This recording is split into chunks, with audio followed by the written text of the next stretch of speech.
Bueno, hermanos, vamos a tocar el tema de el fariseo y el publicano.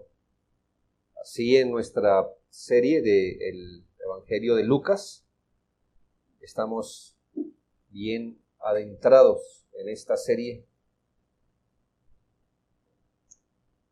Les recuerdo que solo para amarrar hacia atrás el contexto, el Señor ha acabado de enseñar a través de una parábola la necesidad de orar siempre y no desmayar. Es decir, la necesidad de la oración perseverante. Pero aquí, al parecer, el Señor advierte un pecado que puede empezar a corroer o a envenenar todas las cosas. Imagine el cuadro de orar. Orar, como hemos dicho, es una muestra, quizá una de las mayores muestras de dependencia al Señor. Y el asunto y la tentación o el problema de terminar usando la oración para exhibir totalmente lo opuesto, la justicia propia. Se nos da el medio de la oración para manifestar que no somos capaces, que somos dependientes del Señor, pero el Señor adelanta algo y es quizás ver la propensión de usar la oración para manifestar lo opuesto, nuestra propia justicia. El Señor advierte, pues, este escenario con las palabras que hoy estudiaremos. En primera medida, deseo que notemos el pecado que plantea el Señor Jesucristo. Este pecado que el Señor plantea delante de nuestros ojos y se encuentra en el versículo 9. La verdad es un problema, pero tiene dos cabezas, o más bien un problema que resulta en otro problema, como lo quiera entender. El versículo 9 dice: a unos que confiaban en sí mismos como justos y menospreciaban a otros, dijo también esta parábola. Aquí el Señor mira con estos ojos, no físicos, sino con esos ojos donde atraviesa completamente lo que es evidente. Usted y yo pudiéramos ver el resultado. El resultado es que había personas menospreciando a otros. Pero solo el Señor podía ver por qué lo hacían. ¿Cuál era la razón de que al menos aquí un grupo de personas menospreciaban a otros? Aquí el Señor penetró con su discernimiento y vio la raíz del problema. Vio el problema evidente, lo que todos quizás pudiéramos ver, pero Él vio la raíz atrás. Y este es el orden en el que Lucas narra el pecado. ¿Cuál es la raíz? Lo primero, a unos que confiaban en sí mismos como justos. Claro, usted puede ver a una persona menospreciar a otra, pero no puede saber por qué. Pero el Señor aquí mira el porqué, la raíz primero, y lo que esto produce. Aquí el Señor discierne los que confían en sí mismos como justos. No podemos, hermanos, decir que este es un problema exclusivo de los fariseos.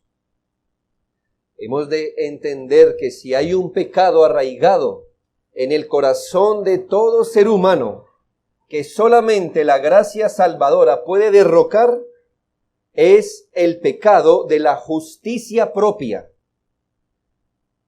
Justicia propia quiere decir que todo ser humano tiene el sentido que es un hombre justo, que sus obras son buenas, que todo lo que hace es justificable y loable, y que sería una ofensa el poner en duda su bondad innata. Pero eso no queda allí a nivel de los hombres, sino que ese sentido de creerse bueno y justo lo hacemos valer aún delante de Dios, procurando ganar su favor, su aceptación y sus bendiciones a causa de nuestra supuesta bondad. Si existe un pecado que aleja a los hombres de la salvación y al mismo tiempo empuja y arroja con más rapidez a los hombres a la condenación, es el pecado de la justicia propia. Considere esto, que en un sentido fueron más los individuos que vinieron desde sus horribles pecados, sintiendo el pecado de su vergüenza, de su estigma pecaminoso, de su historial penoso, que aquellos que no vinieron a él por creerse justos. Allí, por ejemplo, estaba el fariseo que invitó al Señor a su casa, que ni siquiera tuvo con él las atenciones básicas de consideración para un invitado. No usó con él ni siquiera las etiquetas comunes. Este hombre era pecador entre los pecadores, pero probablemente externamente recto, asombrado que una mujer pecadora, avergonzada y contrita, enjugara los pies del Salvador con sus lágrimas. Ambos, el fariseo y esa mujer, necesitados de salvación, ambos pecadores, ambos urgidos desesperadamente de reconciliarse con Dios a través de Cristo, pero lo que no impidió el pecado vergonzoso en el caso de la mujer, se lo impidió el terrible pecado de la justicia propia al fariseo. Lo que le quiero ilustrar, querido hermano, amigo, dama y caballero, es que si hay un pecado peor que ser homosexual, es tener justicia propia. Si hay algo peor que ser borracho, drogadicto, adúltero, asesino, maldiciente, es tener justicia propia. Porque al menos el que eso hace lo sabe y su conciencia le reprende.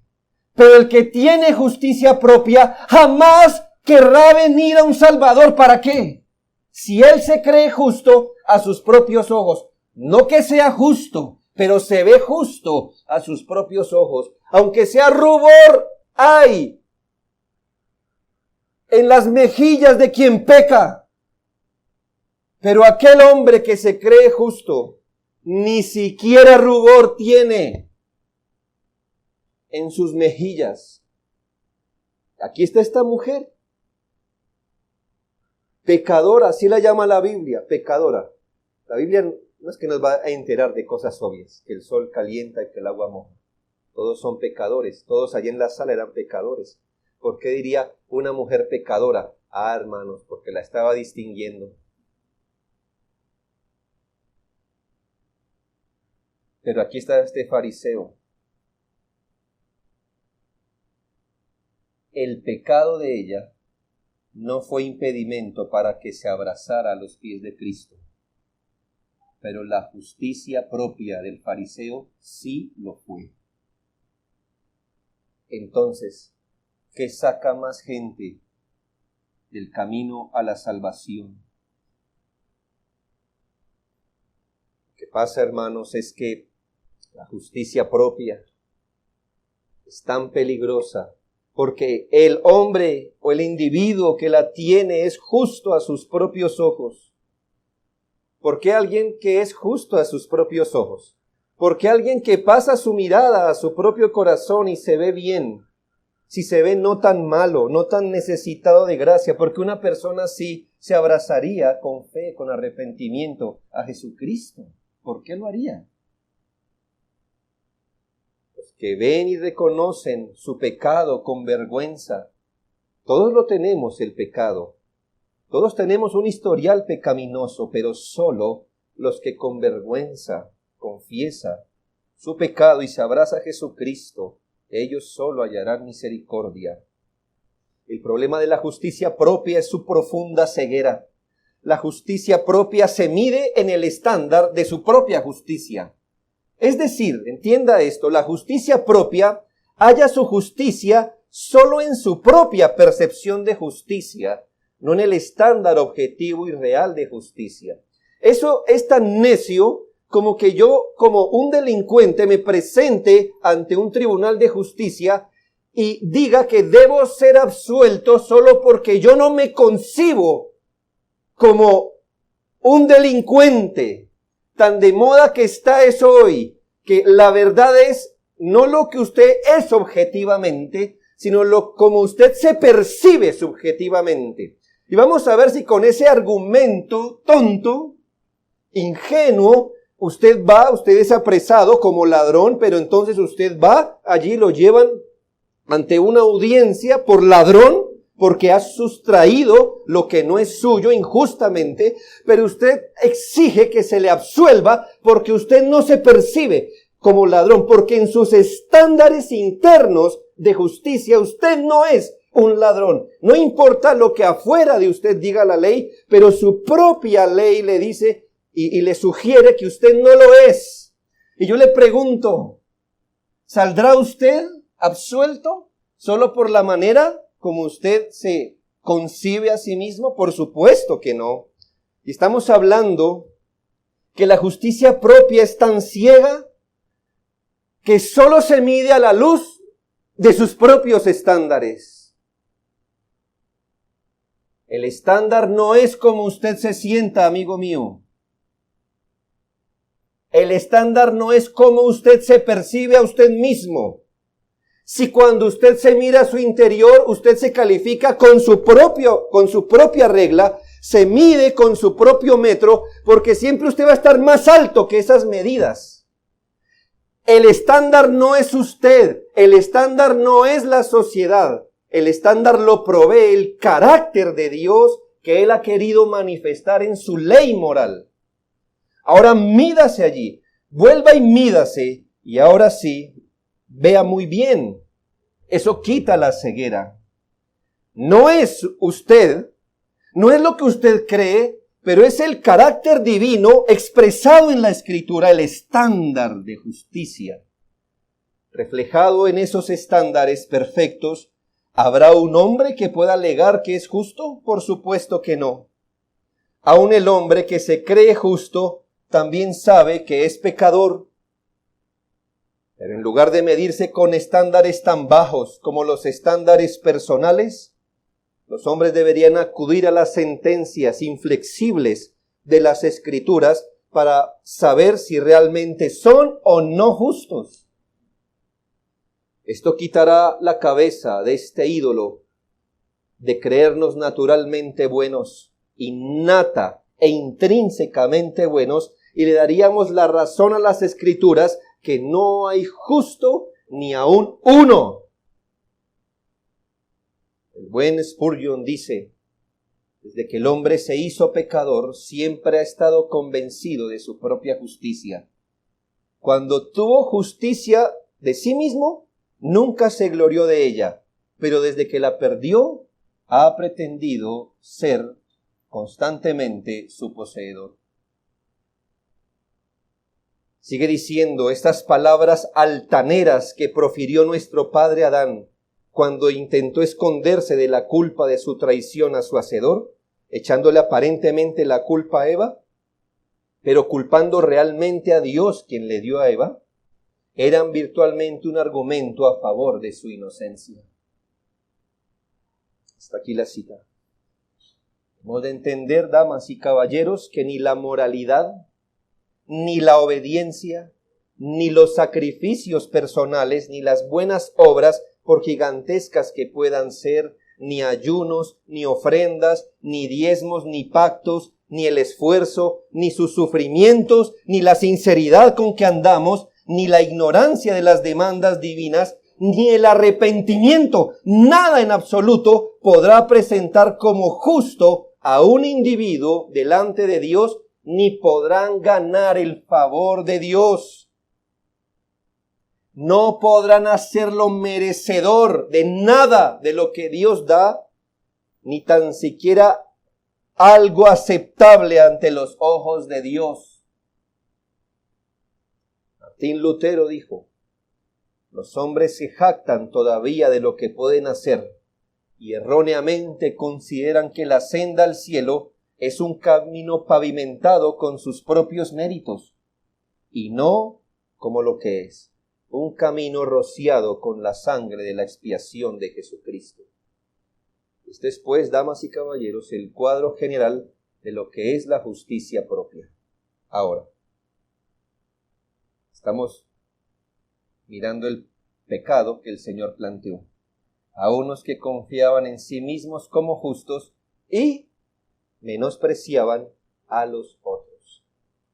Y aquí el segundo pecado, o si usted lo quiere ver, la consecuencia o una de las consecuencias de la justicia propia.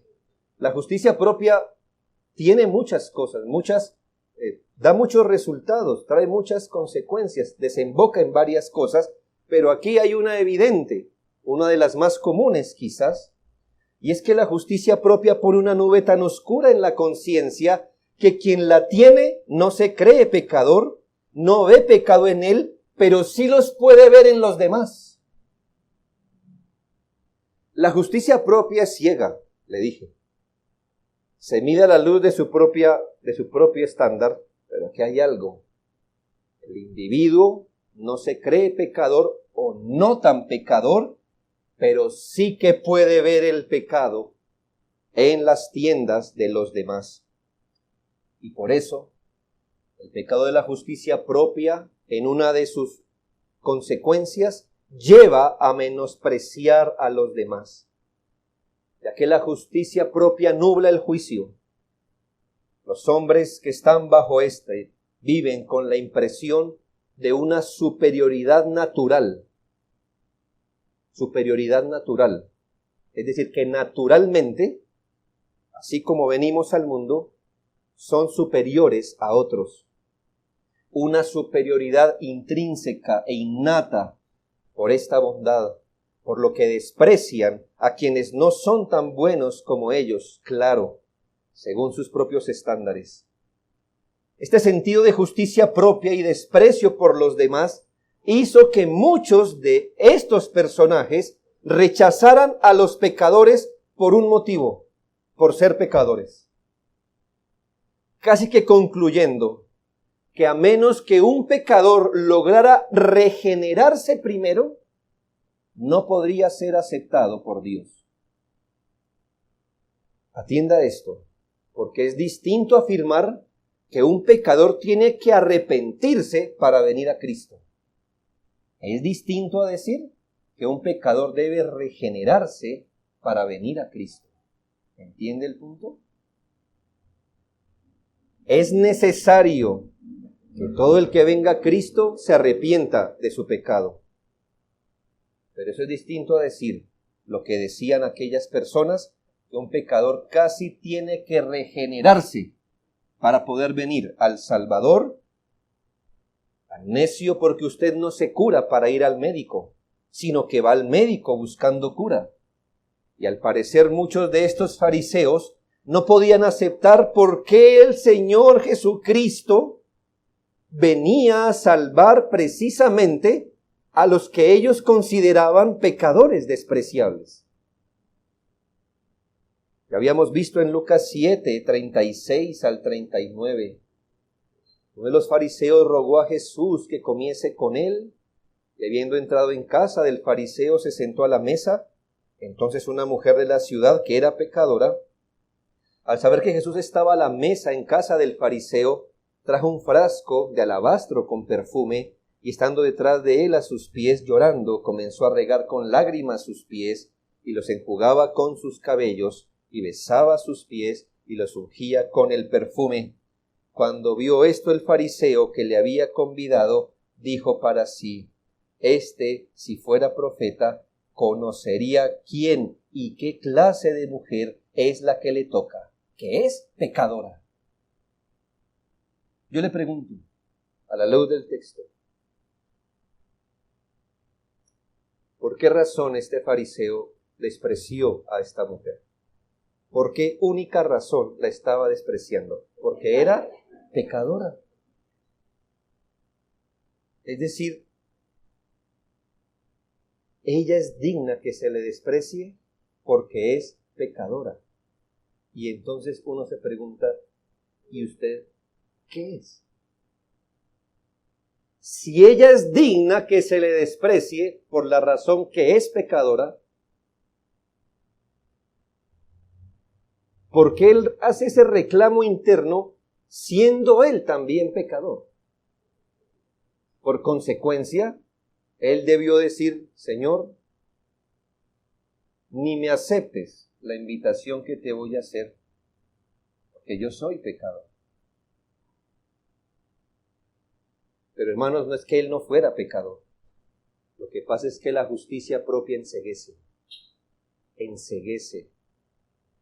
Y como enceguece a su propia condición, se crea un ambiente de superioridad natural donde ellos, a la verdad, estaban en el mismo nivel de pecado, necesitados del Salvador, pero ella lo sabía, pero él no. Ahora, no es la única manifestación de la justicia propia, y aquí sí debo hacer un pequeño paréntesis. Despreciar a los demás es una de las expresiones más comunes de la justicia propia, pero no es la más mortífera. ¿Sabe? La expresión más mortífera de la justicia propia es pretenderse acercar a Dios por un camino distinto al que Él ha provisto. Esa es la expresión más mortífera de la justicia propia. Pretender acercarse a Dios andando en un camino completamente opuesto al que Él dio. El apóstol Pablo habla de sus compatriotas judíos en Romanos 10, 1 al 3. Y aquí pone el dedo exactamente donde está la peor evidencia de la justicia propia. Dice, hermanos, ciertamente el anhelo de mi corazón y mi oración a Dios es por Israel. Él estaba orando por sus compatriotas judíos, para salvación. Escuche, porque ignorando la justicia de Dios y procurando establecer la suya propia o su propia justicia, no se han sujetado a la justicia de Dios. ¡Qué terrible manifestación! La peor de todas de la justicia propia. Y es que estas personas, sí, tenían celo de Dios, pero a su celo le faltaba conocimiento verdadero del Evangelio.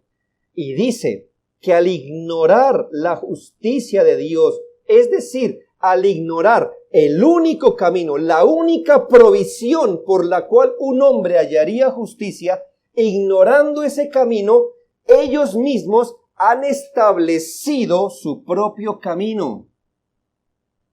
Y ese camino que han establecido se llama el camino de su justicia propia.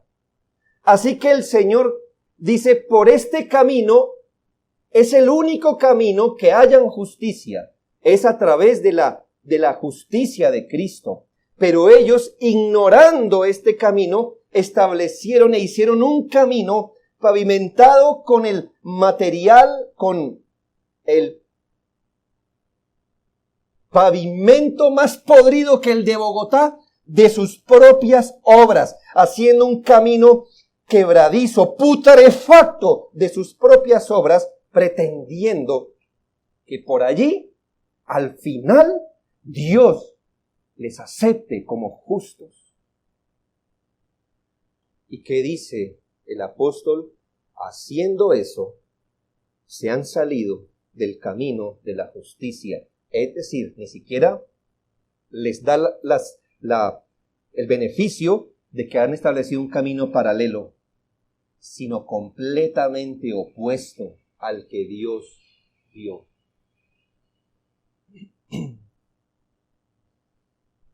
El individuo que pretende ir a Dios a través de la virtud de su conducta no solo no llegará, sino que desafiará a Dios al que pretende honrar.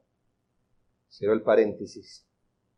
Hermanos, la justicia propia toma rumbos oscuros. La justicia propia se extravía del camino de Dios, establece su propio camino para disque acercarse a Él, y por otro lado hace que un individuo desprecie a los que en su propia opinión y con sus estándares podridos son peores que él. Este es el pecado que el Señor planteó. Lo segundo, mire cómo ilustró el Señor el pecado, o este pecado. El Señor es un maestro. Todavía nos cuesta mucho ponernos al otro lado del dedo del Señor Jesucristo, ¿no le parece? Si usted es como todos los hombres, jamás querrá ponerse al frente de esta acusación, sino que siempre estará la lucha cuando se nos habla de la justicia propia, cuando se nos dice que cuidemos de la justicia propia, siempre esquivamos esta voz. Y ahí usted contempla y puede corroborar el gran pecado de la justicia propia que no se deja acusar, no se deja observar bajo la luz, siempre huye. Y entonces el Señor usa uno de esos recursos maravillosos y es contarles una historia, como si fueran niños lentos de entendimiento, para que a ver si así nuestro entendimiento se abre. Y aquí nos señala a dos hombres hipotéticos y sin embargo bien representan el asunto en cuestión. El primero, el fariseo, versículos 10 al 12.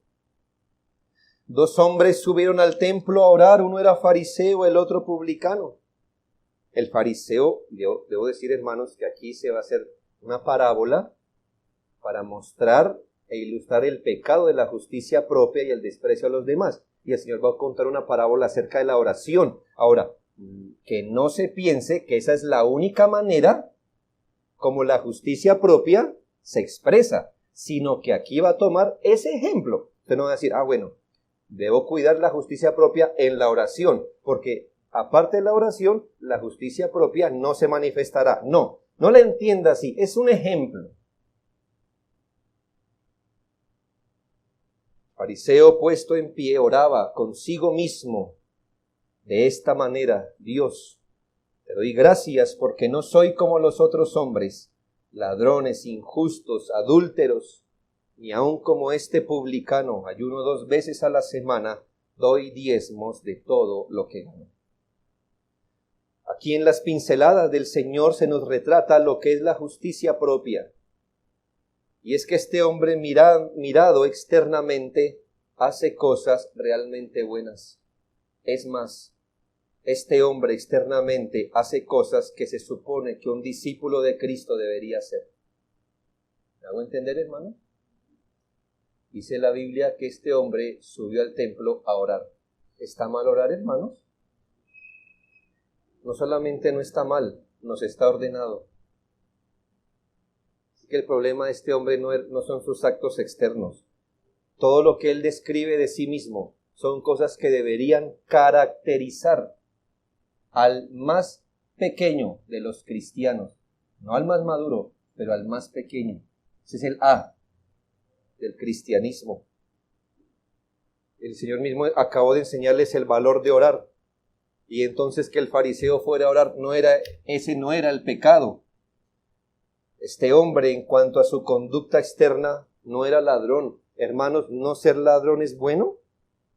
Hermanos, ¿no ser ladrón es bueno? ¿Ser ladrón es bueno? No. ¿Ser ladrón es malo? Sí. Este hombre no era ladrón, ¿estaba bien? Sí está bien, hermano, no titubee. Este hombre no era ladrón, eso es bueno. ¿O a usted le parece que robar, como hicieron los desadaptados la semana pasada, es bueno? No es bueno. Ser ladrón es malo, siempre malo. Robe lo que quiera robar, reputación, tiempo, papel, mercado, lo que quiera. Es malo. Y si este hombre no era ladrón, entonces ¿cómo calificamos esa acción? Buena, justa, recta. Hermanos, dice que él no adultera. ¿Eso es bueno o malo? Bueno. Adulterar, malo. No adulterar, bueno. Hermanos, pudiéramos orar con buen espíritu dando gracias por no ser un pecador y un borracho. Por supuesto, yo no sé si usted no le da gracias al Señor cuando usted dice, ay, gracias Señor por haberme sacado de esa vida mala. ¿Qué está usted diciendo de esa vida? Que es mala, pero que ahora es buena. Y Señor, gracias te doy. Como dijo un hombre, Matthew Henry. Le recuerdo que una vez yendo a su casa, Matthew Henry fue asaltado. El hombre llegó a su casa y reunió a su familia. Y eso está escrito en un diario. Quiero darle gracias a Dios. Uno, porque solo me robaron el dinero y no la vida. Segundo, porque me robaron lo que llevaba y no todo lo que tengo. Doy gracias a Dios porque yo no fui el ladrón.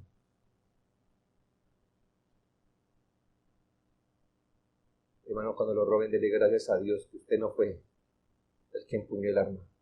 Usted pudo haberlo hecho. Usted tiene todo material en su corazón para hacer eso. Y más.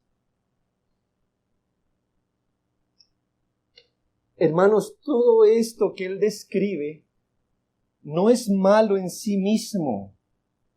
Este hombre llevaba una vida de piedad mucho más estricta que muchos cristianos hoy que son injustos, que roban y adulteran.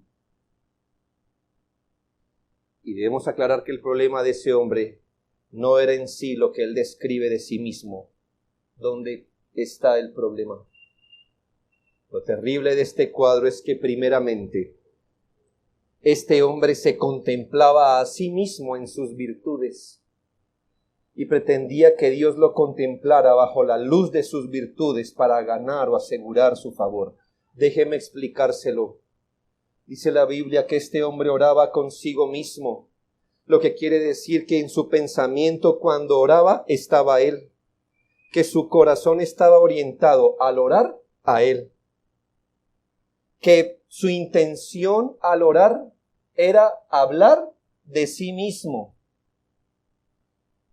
El hombre no iba a presentarse a Dios, sino oraba para contemplarse a sí mismo haciendo una oración. No, como decimos nosotros, no se presentó delante de Dios en esta oración, sino que se admiró a sí mismo en la oración. Note dónde está el veneno de la justicia propia. Dios no estaba para él al otro lado de la oración, sino que cuando subió a orar era un espejo. Lo uno lo habría humillado, pero lo otro lo hizo enorgullecerse. Este hombre estaba allí haciendo un inventario de todo lo que podía mirar en su corazón y en su conducta, usa la oración para contemplarse y así ganar reputación y asegurar el favor divino. Lo segundo, que es terriblemente malo, es que este hombre se catapulta o quiere catapultarse en sus virtudes para ganar aceptación y favor divino. La justicia propia siempre pretende hacer deudor a Dios. Pretende poner toda clase de motivos por los que Dios debería mirar al individuo y hacerlo objeto de su favor. Es tan terrible el pecado de la justicia que se apoya en sí misma para procurar doblegar a Dios a conveniencia. Aquí usted mira la motivación con la que este hombre hacía todas las cosas buenas que hacía. Siendo que la oración nos fue dada para manifestar dependencia al Señor, este hombre la practicaba para exhibir al cielo y a los hombres su rectitud. Eso quiere decir que cuando se abstenía de robar o adulterar, no lo hacía por la gloria del Señor, ni por honrar los dictados del carácter divino puestos en su ley, ni por amor al prójimo, sino que medía ¿cuánto le reportarían estas cosas a su reputación? Quería llamar la atención sobre sí y quería establecer un fundamento delante de Dios para pedir a Dios. Cuando ayunaba, no lo hacía para doblegar su carne, sino para engrandecerla. Cuando ofrendaba, no lo hacía como un sacrificio espiritual, sino para ganar reputación, favor, puntos para con Dios y para los hombres.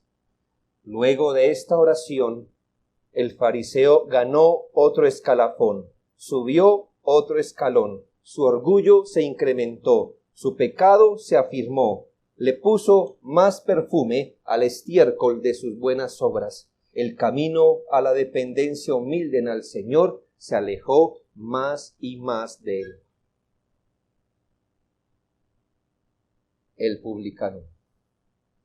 Ahora considere el cuadro del recaudador de impuestos en el versículo 13. Pero el publicano, estando lejos, no quería ni aun alzar los ojos al cielo, sino que se golpeaba el pecho diciendo: Dios, sé propicio a mí, pecador, o a mí que soy un pecador. Ahora, tenga en cuenta que externamente una persona puede imitar al publicano siendo un fariseo. Cuidado, hermanos, no se deje llevar por lo externo. Así como le he dicho, no se deje llevar por lo externo del fariseo, ¿verdad? No se deje llevar por lo externo del publicano. Por allí, hermanos, de vez en cuando se ven personas atrás de los templos, literalmente golpeándose el pecho, diciendo en voz baja: yo confieso ante Dios Todopoderoso y ante ustedes, hermanos, que he pecado mucho de pensamiento, palabra, obra y omisión, por mi culpa, por mi gran culpa. Qué palabras tan adecuadas de gente que si usted les dice que son pecadoras se ofenden.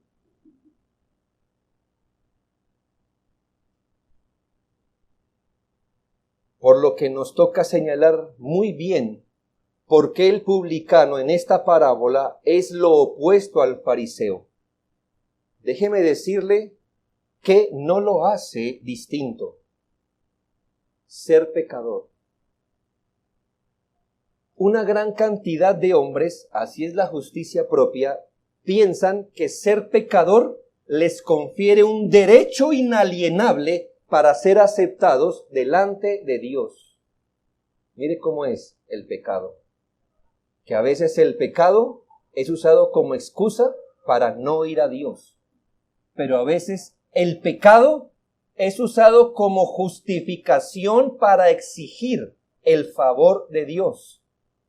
Qué terrible es el pecado. Gente piensa que tiene derecho a Dios y a sus favores porque son pecadores. Precisamente, amigos y hermanos, es el pecado lo que no nos hace merecedor de Dios y de sus bendiciones. Gente dice, por ahí se escuchan canciones: errar es humano y perdonar es divino. Déjeme ir sobre esta expresión. Algo así como es de Dios, así como es tan natural para el hombre pecar, viene arraigado en nosotros pecar, así debe estar arraigado en Dios el perdonar. No, hermanos, el perdonar no es la obligación divina de Dios hacia la criatura. Dios no está obligado a perdonar como sí a juzgar el pecado. El perdón es una gracia. La justicia es un deber. Así que este hombre no fue aceptado en sí mismo por ser pecador. El fariseo también lo era y no fue aceptado. Cuidado, hermanos, con hacer del pecado un derecho para estar delante de Dios. Es decir, ay Señor, tú deberías aceptarme porque yo soy pecador. Precisamente esa es la condición que nos aleja de Dios.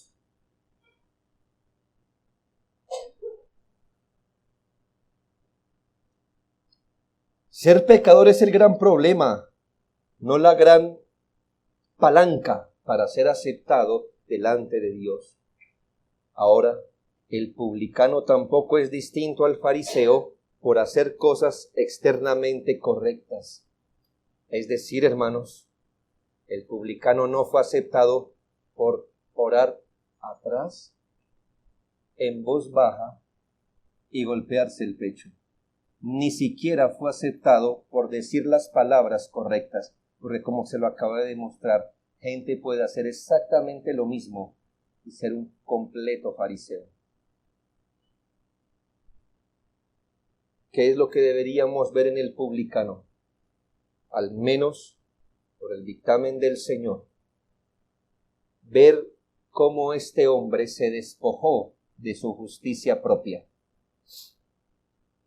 Este hombre también se acerca a Dios en oración, pero estaba bajo sentido de pecado. Ese sentido de creer que no tiene nada que lo recomiende ante Dios ni ante la misma gente, lo hizo estar lejos.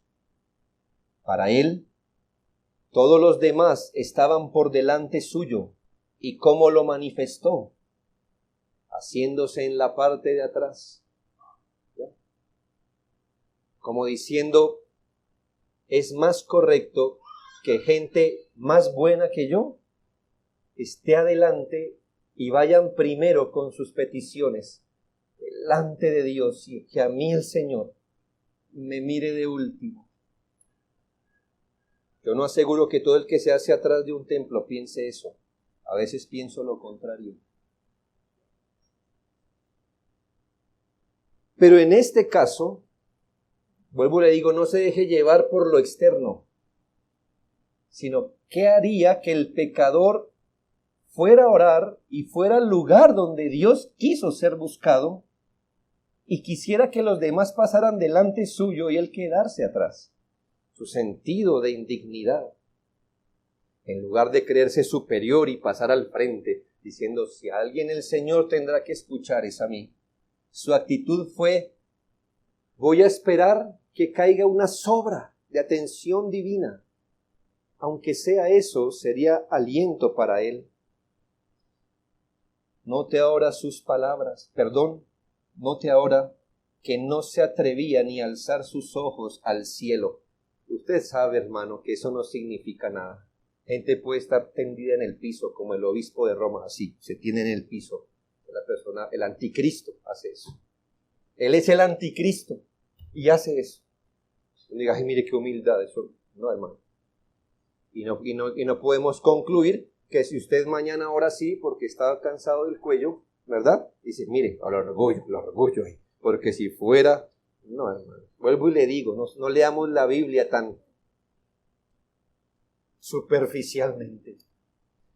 Pero, ¿qué pudiera estar pasando en el corazón de un hombre para que ni siquiera tuviera fuerza de alzar su mirada al cielo? Es como si estuviera debajo de una profunda convicción de pecado, como que se ruborizaba al menos de saber que de alguna forma Dios está arriba.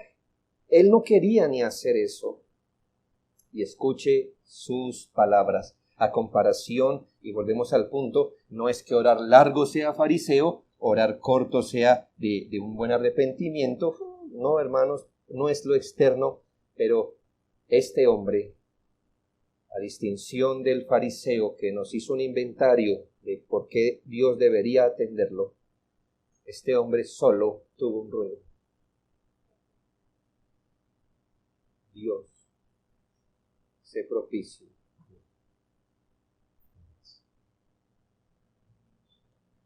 Sé propicio. Dios, apiádate. Dios, ten misericordia. O, como se puede traducir, extiende tu perdón sobre mí, pues soy un pecador. Este hombre sabe que se encuentra bajo la mirada justa de Dios y que el Señor es muy limpio de ojos para ver el mal, ni puede ver el agravio, ni contempla con agrado a los menospreciadores. Este hombre no saca nada para atenuar su culpa. Ay, tú sabes que a los publicanos nos toca hacer esto. o es que mis padres nunca me dijeron, o tú sabes que la situación está difícil, o Señor, conozco otros publicanos peores que yo, al menos no agravo mi pecado, al menos estoy aquí confesando. ¿En qué se apoyó este hombre? ¿En qué se apoyó? ¿En qué nota que está apoyando su oración? En exactamente nada. Es solamente un clamor de misericordia. Él reconoce la santidad divina, conoce su maldad y está allí. Este hombre logra saber que si no es por un acto de misericordia y compasión, no tiene otra esperanza. Y esto es lo que le señala de su corazón. Permítame ir sobre lo último, el pecado dictaminado. Mire el dictamen del Señor. Mire el dictamen divino, lo que el Señor dice, lo que nuestro Señor, Dios Hijo, dice. Versículo 14. Os digo que este publicano descendió, fue a su casa justificado antes que el otro. Solo uno de ellos, hermanos, recibió misericordia divina. Solo uno de ellos fue aceptado con favor delante de Dios. Solo uno fue justificado, es decir, solo uno fue recibido como un hombre justo delante de Dios y el otro no. Aquel que se humilló, que se arrepintió, que le dio la razón a Dios, aquel que se descalificó completamente delante de la justicia divina, aquel que no puso como referente su conducta ni sus sentimientos, ay mira que estoy bien arrepentido, nada de eso, ni la maldad de otros, ni la justicia suya. Fue aquel que se vació a sí mismo, que vio su indignidad y obró en consecuencia, aquel que se echó a los pies del Señor, dependiendo solo de su misericordia. Él fue visto con piedad, fue acercado a Dios, el otro no. No se nos da más explicación, no se nos pone más consideración. Es como si el Señor quisiera tacharlo de un solo golpe, dice, y el otro no. ¿En qué quedó toda su pompa? En nada. Y el Señor explica por qué. Versículo 14. Porque cualquiera que se enaltece será humillado, y el que se humilla será enaltecido. En este contexto, cualquiera que se enorgullece delante de Dios, abrazando su propia justicia, el que se concibe a sí mismo como bueno, como justo, el que asume que sus obras lo recomiendan ante Dios, y el que piensa que por su justicia es superior a los demás hombres, será humillado. ¿Cómo será humillado?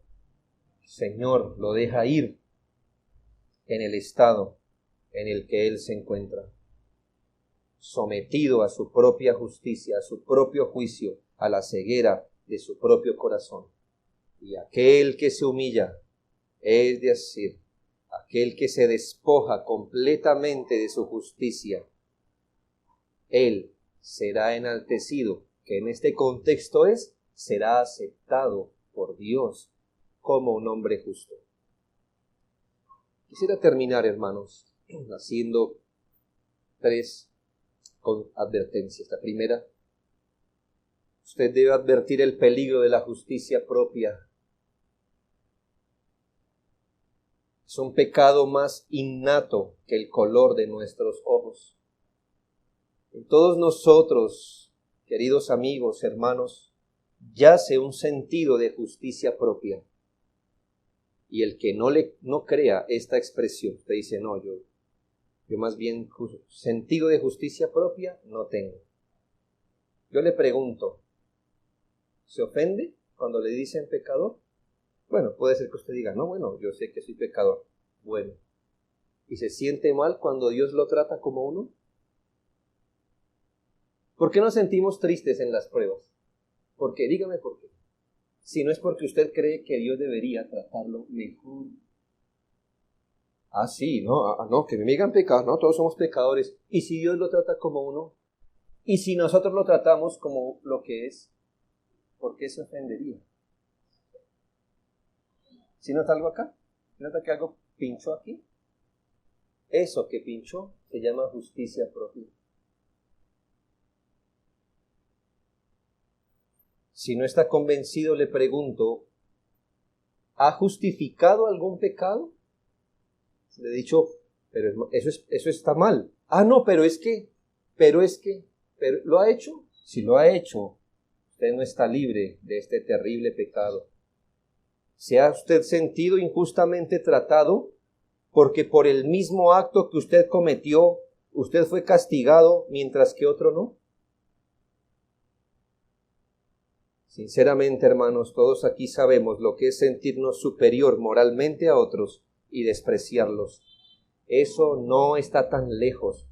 Todos tenemos el sentido que otros son los peores.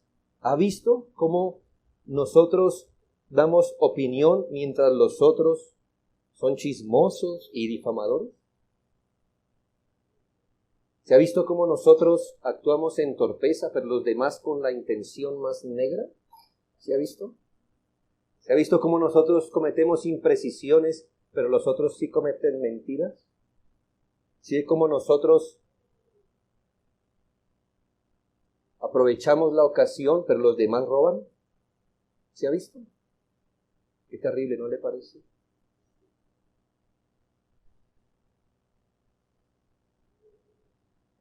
Eso no está lejos. Esa jactancia que todos tenemos de defendernos con el usted no sabe quién soy yo, el de magnificar el pecado ajeno, mientras minimizamos el propio, el sentirnos más seguros, confiados cuando tenemos buenas obras. Os animo, damas y caballeros, cristianos o no, que consideren el peligro de este mal, que en cuanto a la dureza que produce, es peor que otros pecados. Escuchen. En cuanto a la dureza que produce, es peor que muchos pecados. Allí tiene la mujer de dudosa moralidad, al ladrón publicano, al endemoniado, al hechicero, viniendo a Cristo arrepentidos. Pero usted puede ver en la Biblia al fariseo externamente recto, al joven rico y otros alejarse de Jesucristo. Usted debe arrepentirse aún de ese sentido de justicia con el que carga. Todo pensamiento que nos sugiera que somos naturalmente buenos debe ser mortificado como un pecado. Escuche muy bien mis palabras. Todo sentido de creernos naturalmente buenos.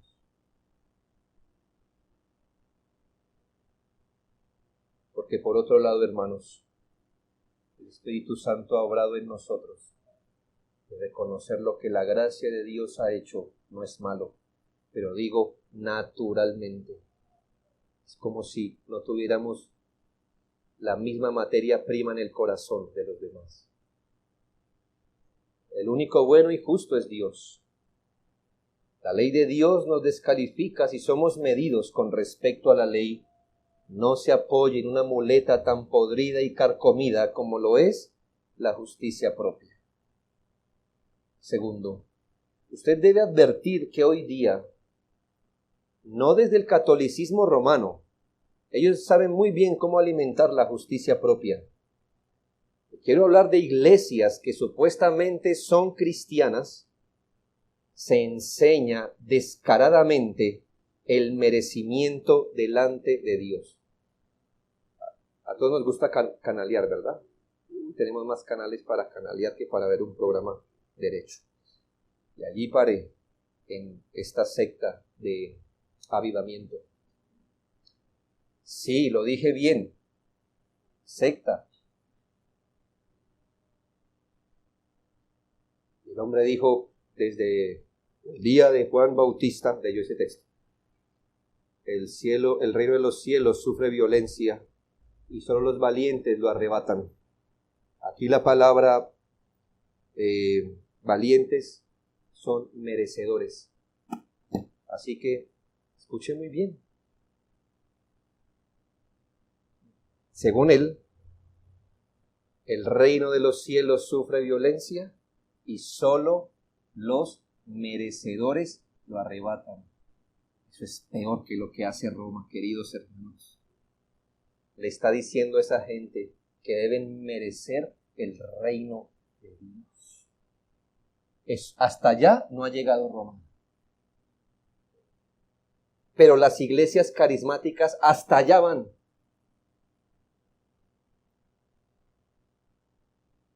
El canal anterior está un hombre, un sacerdote. Predicó en 15 minutos del sacrificio de nuestro Señor Jesucristo en la cruz. Claro, terminó diciendo que oremos a María, pero su sermón fue 1000 veces, al menos ese, su sermón fue 1000 veces más bíblico que el otro. Lo que con pesar digo y con temor. Hoy día usted tiene 1000 veces más probabilidad de ser salvo en la secta católica que en los carismáticos. Con lo difícil que será ser salvo bajo la secta católica.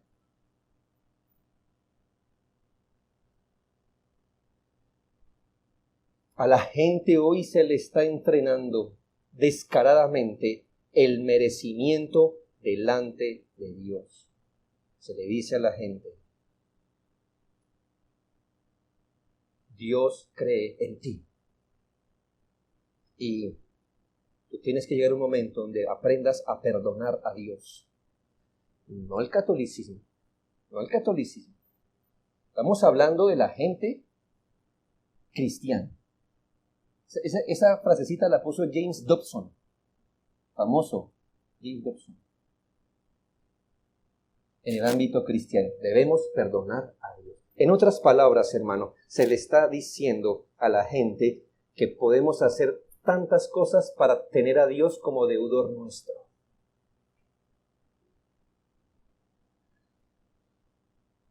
A la gente se le entrena hoy para hacer ciertas obras que lo recomienden ante Dios. Bajo arengas de pensamiento positivo se le enseña a la gente a tener derechos sobre Dios. Que si obedece, el cielo se abre para que usted pida lo que quiera. Es más, para que lo reclame como un derecho. Se enseña que si usted da tal o cual ofrenda, hace deudor a Dios. Que su vida espiritual, si es victoriosa, le confiere un grado de liderazgo sobre otros para que los pueda manipular.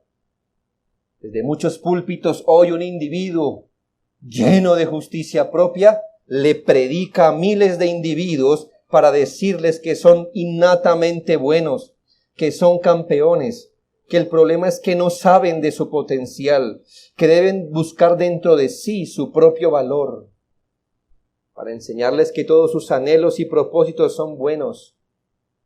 Gente acude a esas congregaciones para salir 2 veces más hijos del infierno que el que ayer se embriagó y hoy al menos tiene vergüenza por haberlo hecho.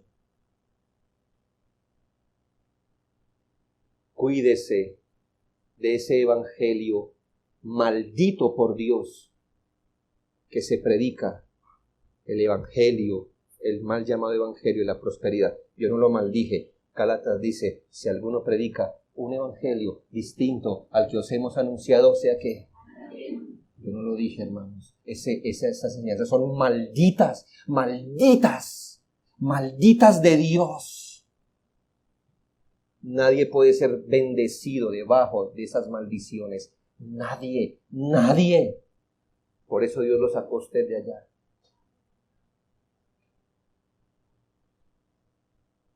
Tercero, deseo recordarle, querido hermano cristiano, que desde la caída de Adán y aún luego de nuestra conversión, en nuestros corazones, 2 hombres siempre suben al templo a orar. Entiéndame, hermano, míreme a los ojos. Aún después de nuestra conversión, 2 hombres leen la Biblia. Aún después de nuestra conversión, 2 hombres se congregan. 2 hombres obedecen. El uno es un fariseo y el otro es un publicano. Hermanos, estoy describiendo nuestro corazón.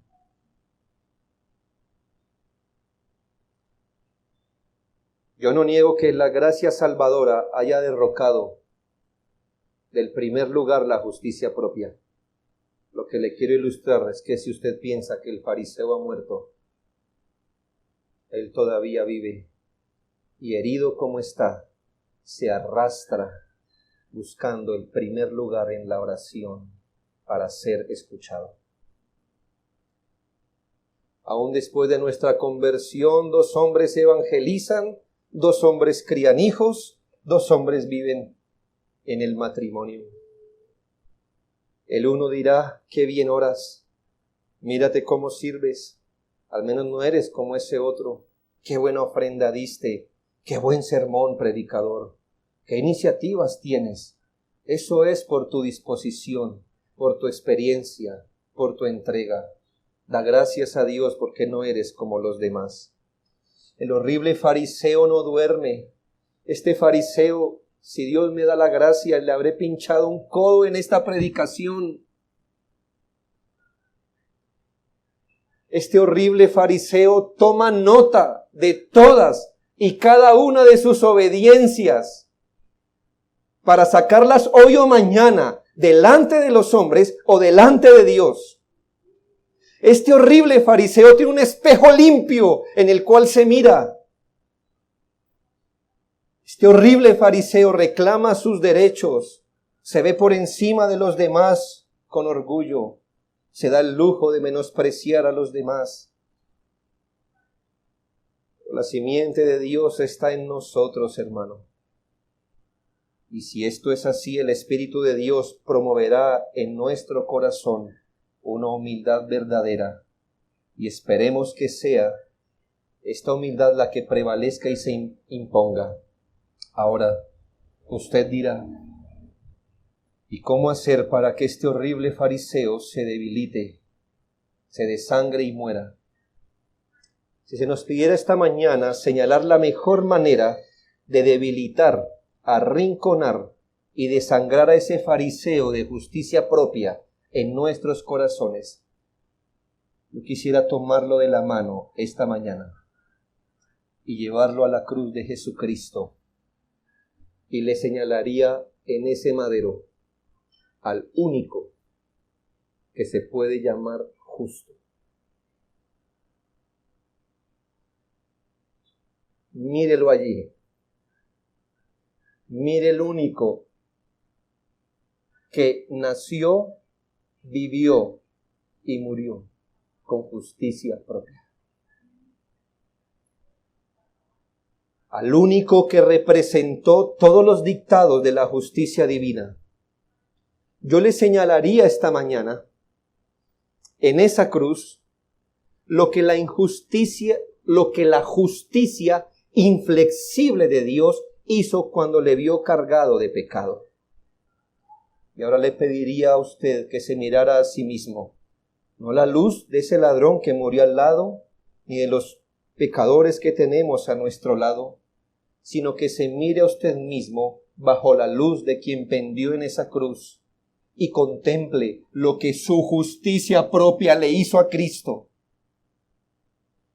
Es Jesucristo y este crucificado el único lugar donde se halla justicia. Solo de su sangre hay limpieza, la cual jamás vendrá de unas manos tan sucias como las nuestras. Frente a esa cruz, mirando cómo fue traspasado por el pecado, solo podremos decir, sé propicio a mí, Señor, que soy pecador. Ten misericordia, no levanto nada a ti, aun lo que hoy soy, lo soy por tu gracia. Si no es tu misericordia cada día, en cada oración, en cada paso, yo perecería. Ten piedad de mí, ten compasión de mí. El Señor ha justificado a los que son de la fe de Jesucristo. Y esto nos dice que aparte de la fe, no habrá ninguna obra que nos justifique. Y damos gracias a Dios, porque si así no fuera, habría condenación absoluta y masiva para toda la humanidad. Que Dios nos ayude.